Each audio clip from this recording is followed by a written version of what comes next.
सभी साथियों को मेरा प्यार भरा नमस्कार। तो कैसे हो आप लोग? आशा करता हूँ आप सभी स्वस्थ होंगे, मस्त होंगे और बढ़िया तरीके से अपनी तैयारी में लगे होंगे। तो स्वागत है आप लोगों का भारतीय राज्य व्यवस्था की सुपर 20 क्वेश्चन सीरीज के एपिसोड 6 में, जिसमें अपना टॉपिक रहने वाला है संविधान की प्रस्तावना।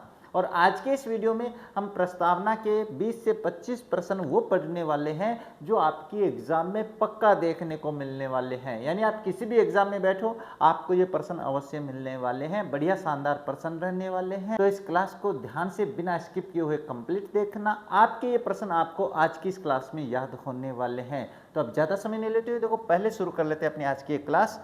और इसमें अपने जो प्रश्न है ना 20 प्रश्न, 20 से 25 बहुत ही शानदार है। अपने 15 से 20 मिनट की क्लास होगी। बस ध्यान से आपको समझना है और सुनना है, और इसके अलावा कुछ नहीं करना है। तो पहला प्रश्न देखो आप, क्या है? प्रस्तावना में उल्लिखित न्याय की अवधारणा के संदर्भ में निम्नलिखित कथनों पर विचार कीजिए। भाई अब कथन वाले प्रश्न है, बहुत ही शानदार आते हैं जो आपको याद करने हैं। प्रस्तावना में नागरिकों को 3 प्रकार के न्याय, सामाजिक, आर्थिक और राजनीतिक का आश्वासन दिया गया है। बिल्कुल दिया गया है भाई, याद रखना। प्रस्तावना में उल्लिखित न्याय के इन आदर्शों को 1917 की रूसी क्रांति से लिया गया है। बिल्कुल लिया गया है। 1917 में जो रूस की क्रांति हुई थी ना, उसमें अपने पास इन्हीं शब्दों को काम में लिया गया था। तो अपनी प्रस्तावना में ये 3 शब्द शामिल किए गए हैं। आर्थिक न्याय की संकल्पना का उपबंध केवल प्रस्तावना में है, संविधान के अन्य किसी भाग में नहीं है। ये गलत है, थोड़ा सा गलत है, मैं बता देता हूँ। जो आर्थिक न्याय की संकल्पना है ना, ये आपके पास जो नीति निर्देशक तत्व हैं आप लोगों के, है ना, जो नीति निर्देशक तत्व हैं जो संविधान के आपके पास कहाँ पे हैं, 36 से 51 है ना, अनुच्छेद 36 से 51 है। यहाँ पे अपने पास अनुच्छेद 38 और 39 में ये बिल्कुल साफ साफ दिया हुआ है। आर्थिक न्याय की संकल्पना का नीति निर्देशक तत्वों में उल्लेख किया गया है। तो याद रखना, अपने पास आर्थिक न्याय की संकल्पना का कहाँ पे और अपने क्या है संकल्पना उपबंध है, तो अनुच्छेद 38 और 39 में है। नेक्स्ट बात करें, 42वें संविधान संशोधन अधिनियम 1976 द्वारा प्रस्तावना में 3 शब्द जोड़े गए हैं। भाई कौन से शब्द जोड़े गए हैं? इन शब्दों के बारे में बढ़िया प्रश्न ये बनता है कि ये मूल प्रस्तावना, जो संविधान की प्रस्तावना ना, उसमें नहीं थे। 42वें संविधान संशोधन 1976 में जोड़ा गया है। समाजवादी है, पंथ निरपेक्षता है और अखंडता है। ये तीनों शब्दों का क्रम भी आपके पास यही है। नेक्स्ट बात करें तो क्या आता है? नेक्स्ट आता है भारतीय संविधान की प्रस्तावना में हम भारत के लोग, we the people of India शब्दावली का निहितार्थ क्या है? ये आप बता दोगे, मुझे पता है। संविधान की सर्वोच्च शक्ति और प्राधिकार का मूल स्रोत भारत की जनता है। ये इसका क्या है अपने पास निहितार्थ है। भाई इसका अर्थ यही होता है। अब अपने पास क्या है? शब्द एक, सूची 1 शब्द है और सूची 2 संवैधानिक अर्थ या स्रोत है। सुमिलित करना है। तो गणराज्य का मतलब क्या होता है? भाई गणराज्य का मतलब जहाँ का राष्ट्रपति अपने पास निर्वाचित होता है। तो राज्य का प्रमुख यानी अपने देश का प्रमुख राष्ट्राध्यक्ष जो होता है वो निर्वाचित होता है, ये होता है। पंथ निरपेक्षता क्या होती है? कि राज्य का कोई धर्म नहीं है। भाई राज्य का कोई धर्म न होना और सर्वधर्म समभाव, यानी सभी धर्मों का समान तरीके से सम्मान होना चाहिए। न्याय के आदर्श की बात करें तो ये रूसी क्रांति से लिया गया है। और उद्देश्य प्रस्ताव अपने पंडित जवाहरलाल नेहरू ने प्रस्तुत किया था 13 दिसंबर 1946 को, है ना। कब किया था भाई? 13 दिसंबर 1946 को किया था। तो ये याद रखना। और इसे उद्देश्य प्रस्ताव को कब अपना लिया गया था भाई संविधान सभा द्वारा? तो ये आपके पास 22 जनवरी 2000 मैं कहाँ 2000 में पहुँच रहा हूँ भैया ना, 1947 में अपना लिया था।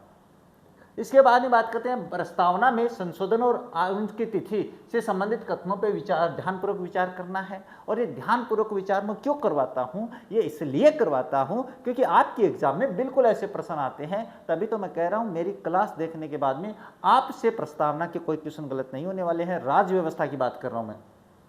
अच्छा, क्या प्रस्तावना में अब तक केवल एक बार 42वां संविधान संशोधन 1976 संशोधन किया गया था? बिल्कुल सही बात है। इसके बाद में अपनी प्रस्तावना में कोई संशोधन नहीं हुआ था। 42वां संविधान संशोधन अधिनियम आधिकारिक तौर पर 3 जनवरी 1977 से लागू हुआ। बिल्कुल सही बात है। यानी अपने पास 42वां संविधान संशोधन 1976 जो अधिनियम आया था ना, वो 3 जनवरी 1977 से लागू हो गया। मूल प्रस्तावना में समाजवादी और पंथ निरपेक्षता शब्द प्रारंभ से ही विद्यमान थे? नहीं थे भाई, क्योंकि ये अपने पास अभी बताया मैंने प्रस्तावना के जो 42वां संविधान संशोधन है उसमें समाजवादी, पंथ निरपेक्षता और अखंडता तीनों शब्द जोड़े गए थे। इसके बाद में भारत में अपनाए गए लोकतंत्र समाजवाद का वास्तविक स्वरूप क्या है, इसमें अपने बात करें तो मार्क्सवाद और गांधीवाद का मिला जुला रूप है, जिसका झुकाव गांधीवादी समाजवाद की ओर है। ये प्रश्न बढ़िया है थोड़ा, है ना, लेवल वाला प्रश्न जिसको अपन कहते हैं ना, ये आता है। इसके बाद में आता है प्रस्तावना में उल्लिखित शब्दों के इस प्रकार सूची को उनके सही क्रम सूची 2 से मिलान करना है, इनका सही क्रम बताना है। तो विचार कौन से शब्दों पे है, तो स्वतंत्रता का जो प्रकार है, विचार की स्वतंत्रता, अभिव्यक्ति की, विश्वास की और उपासना की, ये सारी स्वतंत्रता है वो अपने पास क्रम से होते हैं, संविधान में लिखे होते हैं। तो क्रम पे ये प्रथम पे, ये द्वितीय, ये तृतीय, ये चतुर्थ है, ये सारे क्रम से ही है भाई। यानी यही क्रम है आपके पास किसका, अपने प्रस्तावना में जो स्वतंत्रता का प्रकार दिया है ना, उसके शब्द इसी प्रकार से क्रम से आएंगे, विचार, अभिव्यक्ति, विश्वास और उपासना। नेक्स्ट आते हैं उच्चतम न्यायालय ने किस ऐतिहासिक वाद में निर्णय देते हुए पंथ निरपेक्षता को संविधान का मूल ढांचा घोषित किया था। ये बहुत ही शानदार प्रश्न है भाई, है ना, इनसे मुझे ना कूट मिलान का बनाना चाहिए था ताकि आपके बढ़िया प्रश्न हो जाता। कोई बात नहीं, अगली बार बना लेंगे। इसमें एस.आर. बोमई वाद 1994, जिसमें अपने सुप्रीम कोर्ट ने क्या कहा कि आपके पास जो पंथ निरपेक्षता है ना, धर्म निरपेक्षता है, नहीं कोई धर्म नहीं है राज्य का, सर्वधर्म अपने पास सम्मान संपन्न या सर्वधर्म सम्मान की बात कही थी, इसलिए पंथ निरपेक्षता को मूल संविधान का ढांचा घोषिट कर दिया। मूल संविधान का ढांचा करने का मतलब क्या होता है, इसमें अपने पास राज्य यानी देश है वो चेंज नहीं कर सकता है। इसके बाद में बात करते हैं नेक्स्ट या संविधान दृष्टिकोण से भारत के गणराज्य होने का तात्पर्य क्या है। तो अगर गणराज्य से संबंधित कोई भी प्रश्न आए तो मान के चलो उस देश का राष्ट्रपति निर्वाचित होता है, तो ये क्या वंशानुगत न होकर निर्वाचित होता है, ये इसका आंसर करेक्ट है भाई। नेक्स्ट, संयुक्त राष्ट्र संघ के चार्टर की उद्देशिका का कौन सा वाक्य भारतीय संविधान की प्रस्तावना की शुरुआती शब्दावली में साम्य रखता है। तो यहाँ पे आ जाएगा, हम संयुक्त राष्ट्र के लोग, we the people of USA, ये अपने पास चार्टर एक्ट जो था ना उसकी उद्देशिका में लिखा हुआ है और यही हमने अपनाया है अपने संविधान की लाइन में, प्रस्तावना में। कौन सा, we the people of India. ये प्रश्न शायद अपना पहले अपनी जो मॉडल पेपर सीरीज चली थी उसमें बता दिया मैंने। इसके बाद में भारतीय राज्य की प्रकृति और प्रस्तावना के संदर्भ में निम्नलिखित कथनों पर विचार कीजिए भाई। अब आप कहोगे सर सारे कथन वाले हो रहे हैं, अरे तो कथन वाले याद हो जाएंगे तो शॉर्ट पर्सन है ना, जो ऑब्जेक्टिव राय पर्सन है, उनको तो फिर याद करने की आवश्यकता कहाँ पे है। प्रस्तावना के अनुसार भारतीय राज्य का सही क्रम संपूर्ण संप्रभु समाजवादी पंथ निरपेक्ष और लोकतंत्रात्मक गणराज्य है। बिल्कुल सही बात है। भारतीय प्रस्तावना में संघीय शब्द का स्पष्ट और प्रत्यक्ष उल्लेख नहीं मिलता भाई, बिल्कुल नहीं है। भारतीय प्रस्तावना में संघीय शब्द का उल्लेख ही नहीं है। संप्रभुता का अर्थ भारत के आंतरिक और बाह्य मामलों में किसी विदेशी सत्ता के अधीन नहीं है। तो 1 और 3 सत्ते हैं, कहाँ पे ऑप्शन, अच्छा ये इसमें आंसर भी लिखा हुआ भैया ना, कोई बात नहीं है, आंसर लिखा हुआ तो 2 असत्य आ गया है, कोई बात नहीं है, आपको पता होना चाहिए बस आंसर। भारतीय संविधान की प्रस्तावना में वर्णित समता का सही अनुक्रम यानी सही क्रम क्या है, वही जो क्रम भी पूछ सकते हैं। तो इसमें अगर इसमें समता की बात करें तो आपके पास प्रतिष्ठा और अवसर, यानी अपने पास क्या होता है कि इसका जो अवसर अपने पास सही क्रम आएगा वो आएगा प्रतिष्ठा और अवसर की समता, ये इस तरीके से होता है भाई, है ना। तो ये ध्यान में रखना भाई, ये सही क्रम हो जाता है।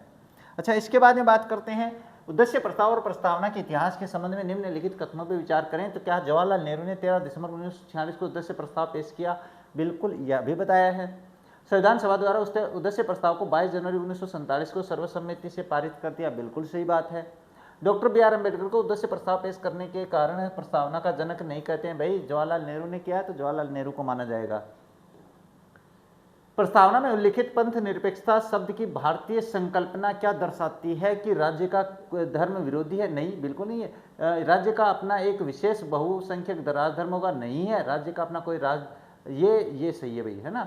राज्य का अपना कोई आधिकारिक धर्म नहीं है, यानी सर्वधर्म सम्मान की बात कही गई है। राज्य सभी धर्मों की रक्षा करेगा, ये है इसका अर्थ। तो आपका आंसर ये रहेगा इसमें करेक्ट, तो ध्यान में रखना। इसमें संवैधानिक आदर्श और स्रोत देश क्रांति से है, तो बता देते हैं। सामाजिक, आर्थिक और राजनीतिक न्याय की बात करें तो ये आपके पास कहाँ से लिया गया है? ये आपके पास रूसी क्रांति से लिया गया है, अभी बताया है। स्वतंत्रता, समता और बंधुता आपके पास फ्रांसीसी क्रांति से लिया गया है। प्रस्तावना का मुख्य आधार क्या है? प्रस्तावना का आधार उद्देश्य प्रस्ताव है। और हम भारत के लोग की प्रेरणा की बात करें तो यूएनओ चार्टर, अमेरिकी संविधान, ये इसका स्रोत हो जाता है। तो ये तो बड़ा सरल प्रश्न हो गया भाई। अच्छा, भारतीय संविधान, अच्छा अपने पास प्रश्न नंबर 1 यहाँ से दोबारा चल गई, कोई बात नहीं है। भारतीय संविधान की प्रस्तावना को संविधान की आत्मा या कुंजी परिचय पत्र मानने के पीछे मुख्य संवैधानिक तर्क क्या है भाई? तर्क की बात करें, ये न्यायपालिका को नए कानून को संसद की सहमति के बिना पारित करने का अधिकार देती है, एकाधिकार नहीं देती है भाई। यह संविधान के मूल दर्शन, मूल्यों और उनके निर्माताओं के दीर्घकालिक सपनों का सार प्रस्तुत करती है। इसमें संविधान की सभी अनुच्छेदों का शब्द नहीं है, भी नहीं है। और राष्ट्रपति को आपातकाल के दौरान मौलिक अधिकारों के हमेशा ये नहीं, बिल्कुल ये सही हो जाएगा फिर ऑप्शन। ये तो आपके सविवेक पे डिपेंड करने वाला प्रश्न आता है, और प्रश्न भी ऐसे आते हैं सविवेक वाले। प्रस्तावना के अंतिम भाग में संविधान को अंगीकृत, अधिनियमित और आत्मार्पित करने की किस विशिष्ट तिथि का उल्लेख मिलता है? तो इसमें आपके पास 26 नवंबर 1949 की तिथि का उल्लेख मिलता है। अपने पास इस दिन क्या करते हैं? संविधान को अंगीकृत, अधिनियमित और आत्मार्पित करने का जो तिथि है वो यही होती है भाई, 15 अगस्त 1947 मत कर देना। इसके बाद में प्रस्तावना में उल्लिखित बंधुता, नागरिक गरिमा के संदर्भ में निम्नलिखित कथनों पर विचार कीजिए भाई। क्या प्रस्तावना में बंधुता का उद्देश्य व्यक्ति की गरिमा तथा राष्ट्र की एकता और अखंडता को सुनिश्चित करना? बिल्कुल सही बात है। संविधान का अनुच्छेद 51 का भी प्रत्येक नागरिक को अपने आपसी भाईचारे की सद्भावना बनाए रखने की अपेक्षा करता है? बिल्कुल है। इसके बाद में प्रस्तावना में लिखा गया है कि आर्थिक रूप से सक्षम नागरिकों की गरिमा को सुरक्षा दी जाएगी? नहीं, इसमें सभी की जो क्या है सक्षम, क्या आर्थिक रूप से सभी लोगों की सुरक्षा की जाएगी, सक्षम लोगों की नहीं। तो 1 और 2 सत्य हो जाते हैं। सूची 1 का सूची 2 से प्रस्तावना के संबंध में उनके कथन से संबंधित बात कर लेते हैं भाई। पालकी वाला ने क्या कहा है भाई, इनके बारे में बात करें तो ये आपके पास संविधान का परिचय पत्र मानते हैं। ये कहते हैं कि जो प्रस्तावना है वो संविधान का परिचय पत्र है। इसको देखते ही हम पता चल जाता है कि क्या है, संविधान में क्या है भाई। अल्लादी कृष्ण स्वामी अय्यर की बात करें तो इन्होंने क्या कहा है? इन्होंने कहा है संविधान की प्रस्तावना हमारे दीर्घकालीन विचारों की सोच है। चलिए, डॉक्टर के.एम. मुंशी ने हमारी संप्रभु लोकतांत्रिक गणराज्य की जन्म कुंडली कहा है, डॉक्टर के.एम. मुंशी ने। और सर अर्नेस्ट बार्कर की बात करें तो प्रस्तावना को अपनी पुस्तक principles of social and political theory में कुंजी नोट के रूप में उद्धृत किया है। तो ये जो कथन है ना, इनको याद करना है भाई। बढ़िया शानदार प्रश्न है ये। यदि संसद प्रस्तावना में संशोधन करना चाहती है तो केशवानंद भारती वाद 1973 के अनुसार उस पर क्या संवैधानिक सीमा लागू होगी अगर प्रस्तावना में चेंज करते हैं? तो मैं सीधा बता देता हूँ, संसद क्या है अपने पास संशोधन तो कर सकते हैं, लेकिन ऐसा कोई संशोधन नहीं कर सकती जिससे संविधान के मूल ढांचे को नष्ट किया जा सके। ये आ जाएगा, संसद संशोधन तो कर सकती है लेकिन ऐसा कोई संशोधन नहीं कर सकती है जो संविधान के मूल ढांचे को नष्ट करता है। और ये बात किसमें कही गई? केशवानंद भारती वाद 1973 में ये बात सुप्रीम कोर्ट ने साफ कर दी थी भाई। नेक्स्ट बात करें, बेरोजगारी संघवाद 1960 में उच्चतम न्यायालय ने प्रस्तावना के संबंध में क्या प्रमुख निष्कर्ष दिया था भाई?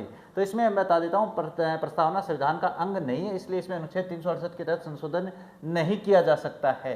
ये अपने पास किसमें है? बेरोजगारी संघ 1960 के उच्चतम न्यायालय ने प्रस्तावना के संबंध में ये क्या फैसला सुनाया था? प्रमुख जो निष्कर्ष था वो यही दिया था कि प्रस्तावना है वो संविधान का अंग नहीं है भाई, ये अलग है और इसके तहत 368 के तहत संविधान संशोधन की प्रक्रिया लागू नहीं होती है। प्रस्तावना में प्रयुक्त अखंडता शब्द और भारतीय संघ के रूप में स्वरूप के संदर्भ में निम्न कथनों पर विचार कीजिए। अखंडता शब्द 42वें संविधान संशोधन 1976 के तहत शामिल किया गया था, पढ़ लिया है। इसका अर्थ है भारत राज्यों का ऐसा संघ जिससे किसी भी राज्य को अलग होने का अधिकार नहीं है। बिल्कुल है। भारत की सीमाएं किसी भी विदेशी समझौते से परिवर्तित नहीं की जा सकती, ये नहीं है भाई, ये अपने पास ऐसा नहीं है। किसमें? प्रस्तावना में प्रयुक्त अखंडता का मतलब ये बिल्कुल नहीं है। क्योंकि समझौता करके हम बांग्लादेश के साथ समझौता हुआ था, है ना, उसमें अपने पास जो क्षेत्र था वो कुछ बांग्लादेश को देकर अपने भारत में उनका हिस्सा भी शामिल किया गया था। तो ये सही नहीं है भाई, ऊपर वाले दोनों हैं तो केवल 2 कथन सत्य हैं। सूची प्रस्तावना की संकल्पना और संवैधानिक स्थिति की बात करें तो विचार एवं अभिव्यक्ति की स्वतंत्रता की बात करें तो ये आपके पास अनुच्छेद 19 में है, जो अपने मौलिक अधिकार है उसमें कहा गया है। क्या है? विचार एवं अभिव्यक्ति की स्वतंत्रता अनुच्छेद 19 में है। अवसर की क्षमता अनुच्छेद 16 में है। और व्यक्ति की गरिमा की बात करें अनुच्छेद 21 है, और पंथ निरपेक्षता का व्यवहारिक रूप अनुच्छेद 25 से 28 से दिया गया है। तो ये शायद अपने प्रस्तावना की संकल्पना है भाई, सही है, ये प्रस्तावना की संकल्पना में ये जो विचार दिए गए ना, ये अपने पास यहाँ मौलिक अधिकारों में दिए हुए हैं भाई। अच्छा, इसके बाद में बात करते हैं प्रस्तावना के कानूनी उपयोग और व्याख्या के संबंध में निम्नलिखित कथनों का अध्ययन कीजिए। जहां संविधान की किसी भाषा में संदिग्धता होती है वहां न्यायपालिका प्रस्तावना की सहायता से उसका सही अर्थ स्पष्ट करती है। बिल्कुल सही बात है। LIC ऑफ इंडिया वाद 1995 में उच्चतम न्यायालय ने पुनः यह दोहराया कि प्रस्तावना संविधान का आंतरिक हिस्सा है। सही बात है। प्रस्तावना संसद को किसी भी नए कर को आरोपित करने की असीमित शक्ति प्रदान नहीं करता है भाई, बिल्कुल नहीं करती है। तो कथन 1 और 2 सत्य हो जाते हैं और आपके प्रश्न भी अपने पास कंप्लीट नहीं हुए भाई। एक और चलिए, हाँ, प्रतिष्ठा और अवसर की समता प्रदान करने का मुख्य उद्देश्य क्या है? सभी व्यक्तियों को बिना किसी सामाजिक भेदभाव के अपने विकास का अवसर देना। बिल्कुल ये सही बात है भाई आपके पास, है ना, ये आपका ऑप्शन इसमें करेक्ट हो जाता है।